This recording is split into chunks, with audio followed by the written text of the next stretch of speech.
Assalamualaikum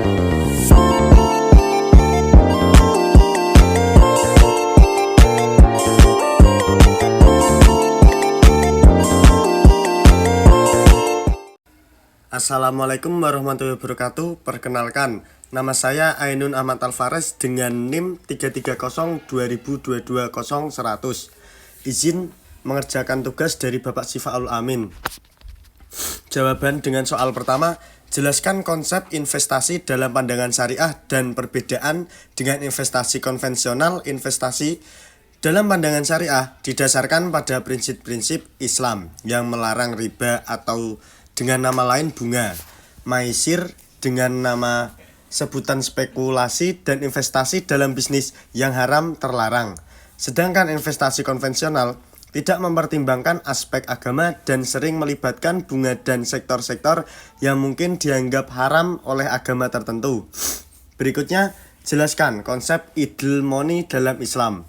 Dalam Islam, konsep idle money mengacu pada harta atau uang yang tidak digunakan secara produktif atau tidak diinvestasikan untuk kepentingan yang bermanfaat. Idle money dianggap tidak sejalan dengan prinsip ekonomi Islam yang mendorong penggunaan harta secara produktif dan memberikan manfaat bagi individu dan masyarakat. Oleh karena itu, dalam Islam disarankan untuk menginvestasikan uang secara produktif, misalnya melalui investasi dalam bisnis, amal, atau kegiatan yang memberikan manfaat sosial. Terus soal berikutnya, sebutkan peraturan perundang-undangan Indonesia yang mengatur tentang pasar modal. Beberapa peraturan perundang-undangan di Indonesia yang mengatur tentang pasar modal antara lain. Yang pertama, Undang-Undang Nomor 8 Tahun 1995 tentang pasar modal. Yang kedua, Peraturan Pemerintahan Nomor 14 Tahun 2019 tentang penyelenggaraan perdagangan efek berdasarkan prinsip syariah. Berikutnya, Peraturan Otoritas Jasa Keuangan atau yang sering disebut OJK Nomor 15/POJK.04/2020 tentang rencana bisnis dan anggaran dasar emiten atau perusahaan publik.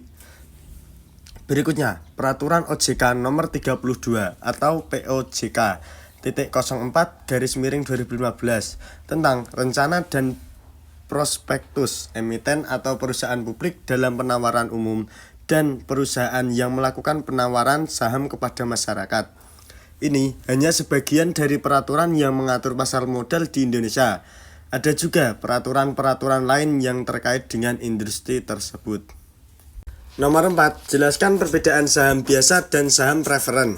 Saham biasa dan saham preferen adalah dua jenis saham yang memiliki perbedaan dalam hak dan karakteristiknya. Yang pertama, saham biasa. Pemegang saham biasa memiliki hak suara dalam rapat umum pemegang saham perusahaan. Terus dividen yang dibayarkan kepada pemegang saham biasa bersifat residual. Artinya, residual adalah mereka yang dibayar setelah dividen saham preferen dibayarkan. Dalam pembagian keuntungan atau aset perusahaan saat likuidasi, pemegang saham biasanya mendapatkan bagian setelah semua kewajiban lain terpenuhi. Yang kedua, ada saham preferen. Adalah pemegang saham preferen biasanya tidak memiliki hak suara dalam rapat umum pemegang saham. 5. Jelaskan konsep kepemilikan perusahaan melalui saham.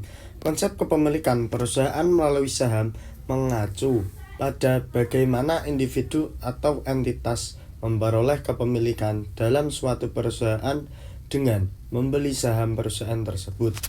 Ketika seseorang atau sebuah entitas membeli saham suatu perusahaan, mereka secara efektif memiliki sebagian dari perusahaan tersebut. Kepemilikan saham memberikan hak kepada pemegang saham untuk menerima dividen. Jika perusahaan memberikan dividen dan juga memberikan hak suara dalam rapat umum pemegang saham untuk berpartisipasi dalam pengambilan keputusan penting perusahaan. Berikutnya soal nomor 6. Jelaskan yang dimaksud perusahaan terbuka dan tertutup. Perusahaan terbuka dan tertutup adalah dua bentuk entitas bisnis yang memiliki perbedaan dalam struktur kepemilikan, keterbukaan informasi, dan kewajiban regulasi. Yang pertama, perusahaan terbuka atau yang sering disebut publik. Perusahaan terbuka adalah perusahaan yang sahamnya diperdagangkan di pasar saham terbuka.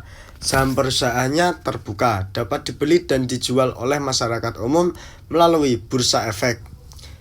Contoh berikutnya, perusahaan terbuka memiliki kewajiban untuk memberikan laporan keuangan yang transparan dan teratur kepada otoritas pasar modal dan publik.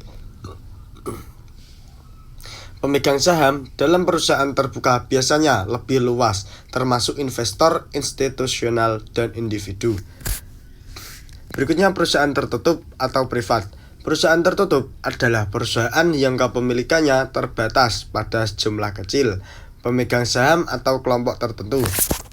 Saham perusahaan tertutup tidak diperdagangkan di pasar saham terbuka dan tidak dapat dibeli oleh masyarakat umum. Perusahaan tertutup memiliki keterbatasan dalam hal kewajiban, pelaporan, dan transparansi dibandingkan dengan perusahaan terbuka. Contohnya, kepemilikan dan pengendalian perusahaan tertutup atau privat biasanya lebih terpusat pada pemilik atau manajemen yang ada.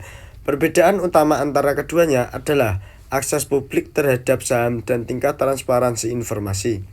Perusahaan terbuka memiliki kewajiban yang lebih besar dalam memberikan informasi kepada publik dan tunduk pada lebih banyak regulasi pasar modal.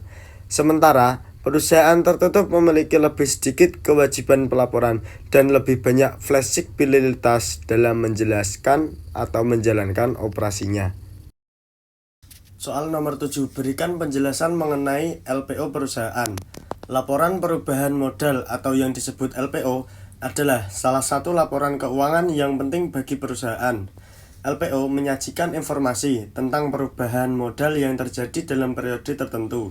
Biasanya 1 tahun yang disebabkan oleh aktivitas seperti laba bersih atau yang disebut distribusi dividen, investasi oleh pemilik atau penambahan modal. Laporan ini membantu pemegang saham dan pihak lain untuk memahami bagaimana modal perusahaan berubah dari waktu ke waktu.